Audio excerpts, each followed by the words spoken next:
നമസ്കാരം. വൈക്കം മുഹമ്മദ് ബഷീറിൻ്റെ പ്രശസ്തമായ കഥ പ്രേമലേഖനത്തെക്കുറിച്ച് നമുക്കറിയാം.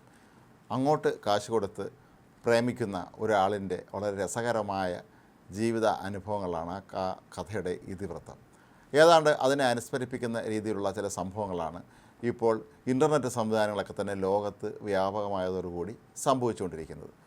ജപ്പാനെക്കുറിച്ച് വെച്ചാൽ നമുക്ക് പെട്ടെന്ന് പറയാൻ പറ്റുന്നൊരു കാര്യം, ലോകത്ത് ഇത്രയധികം കണ്ടുപിടുത്തങ്ങൾ അത് ഏറ്റവും ചുരുങ്ങിയ ചെലവിൽ നടത്തുന്ന മറ്റൊരു രാജ്യം ലോകത്ത് ഒരിടത്തും കാണുകയില്ല. അധ്വാനിക്കുന്ന ജനതയാണ് ജപ്പാനിലേത്.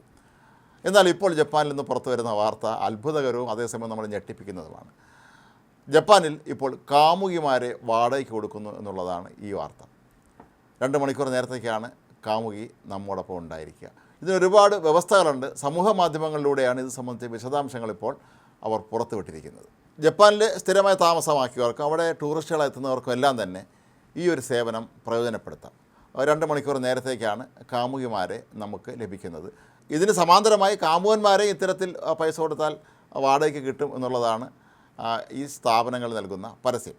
ജപ്പാനിലെ നമ്പർ 1 കാമുകി വാടക സേവനം നൽകുന്ന സ്ഥാപനം എന്ന് സ്വയം വിശേഷിപ്പിക്കുന്ന ടോക്കിയോ റെൻറ്റ് കാനോ സൈറ്റിൽ കയറിയാൽ ഇത്തരത്തിലുള്ള 300ഓളം പെൺകുട്ടികളെ നമുക്ക് കാണാൻ കഴിയും. ഈ കാമുകിമാർക്കെല്ലാം തന്നെ വളരെ നന്നായി ഇംഗ്ലീഷ് സംസാരിക്കാൻ കഴിയും എന്നാണ് ഈ വെബ്സൈറ്റ് വിശദീകരിക്കുന്നത്. അപ്പോൾ ലോകത്തിൻ്റെ ഏത് രാജ്യത്തു നിന്ന് വരുന്ന വ്യക്തികൾക്കും ഇവരുമായി ഡേറ്റിംഗ് നടത്താൻ എളുപ്പമാണ് എന്നാണ് ഈ വെബ്സൈറ്റ് വിശദീകരിക്കുന്നത്. മാത്രമല്ല ഇവരെക്കുറിച്ചൊക്കെ തന്നെ ഒരുപാട് വിശേഷണങ്ങൾ ആ സൈറ്റുകൾ കാണാൻ കഴിയും. എപ്പോഴും നന്നായി ചിരിക്കുന്ന ആളാണ്, വളരെ നല്ല നർമ്മബോധമുള്ള ആളാണ്, സുന്ദരിയാണ് എന്നൊക്കെ പറഞ്ഞുള്ള ഒരുപാട് വിശേഷണങ്ങൾ ഓരോ പെൺകുട്ടികളെയും കുറിച്ചും അവരുടെ പേരിൻ്റെ താഴെ വ്യക്തമായി ഇതിൽ കൊടുത്തിട്ടുമുണ്ട്. 2 മണിക്കൂർ നേരത്തേക്കാണ് നിങ്ങൾക്ക് കാമുകിയുടെ സേവനം ലഭ്യമാകുന്നത്. ഇതിന് $80 ആണ് പ്രതിഫലമായി നൽകേണ്ടത്.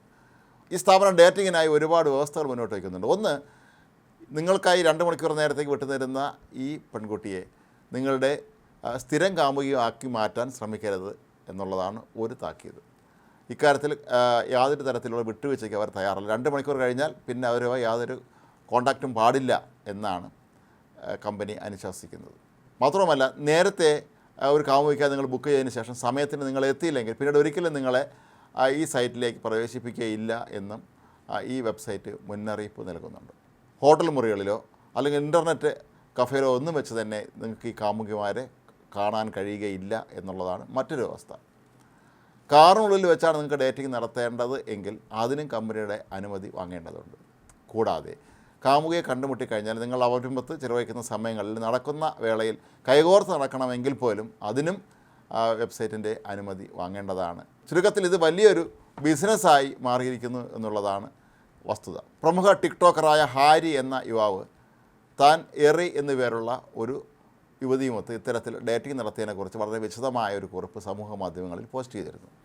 ഹരി പറയുന്നത് ആ പെൺകുട്ടി എത്തിയപ്പോൾ തന്നെ അവർ വളരെ സുന്ദരിയായിരുന്നു, അതിമനോഹരമായി ചിരിക്കുന്ന ഒരു പെൺകുട്ടിയായിരുന്നു എറി എന്നാണ്. തങ്ങൾ രണ്ടുപേരും കൂടി ഒരുമിച്ച് ഒരു മൃഗശാല കാണാൻ പോയിരുന്നു. താൻ അവൾക്ക് ഇഷ്ടപ്പെട്ട ഭക്ഷണമൊക്കെ തന്നെ വാങ്ങി നൽകിയിരുന്നു. ഒടുവിൽ പിരിയാൻ നേരത്ത് ഇനി ഒരിക്കൽ കൂടി താൻ ഡേറ്റിങ്ങിന് വിളിക്കുകയാണെങ്കിൽ അതിനും കാശ് വാങ്ങുമോ എന്ന് ചോദിച്ചപ്പോൾ കാശ് വാങ്ങില്ല എന്നാണ് എറി വെളിപ്പെടുത്തിയത് എന്നുമാണ് ഹാരി പറയുന്നത്. എന്നാൽ ഇതൊക്കെ തന്നെ പൂർണ്ണമായും സത്യമാണോ എന്നുള്ള കാര്യത്തിൽ ഇനിയും നമുക്ക് യാതൊരു ഉറപ്പുമുള്ള കാര്യവുമല്ല. ഏതായാലും കാമുകന്മാരെയും കാമുകിമാരെയും ഒക്കെ 2 മണിക്കൂർ നേരത്തേക്ക് വാടകയ്ക്ക് കിട്ടുക എന്ന് പറയുന്നതും ഇത്തരത്തിലുള്ള വളരെ കർക്കശമായ വ്യവസ്ഥകൾ അനുസരിക്കുക എന്ന് പറയുന്നതും എത്രത്തോളം ആളുകൾ സ്വീകരിക്കും എന്നറിയാൻ കഴിയുകയില്ല. എങ്കിലും നിരവധി തവണ പ്രണയിക്കാൻ ശ്രമിച്ച് പരാജയപ്പെട്ട വ്യക്തികളെ സംബന്ധിച്ച് അതാണായാലും പെണ്ണായാലും അവർക്ക് ലഭിക്കാൻ സാധ്യതയുള്ള മികച്ചൊരു ഓപ്ഷൻ തന്നെയാണ് ഇത്. പക്ഷേ കയ്യിൽ നിന്ന് ഒരുപാട് പണം ഇതിനായി ചിലവാക്കേണ്ടി വരും എന്നതാണ് ഇതിൻ്റെ മറ്റൊരു രസകരമായ വസ്തുത.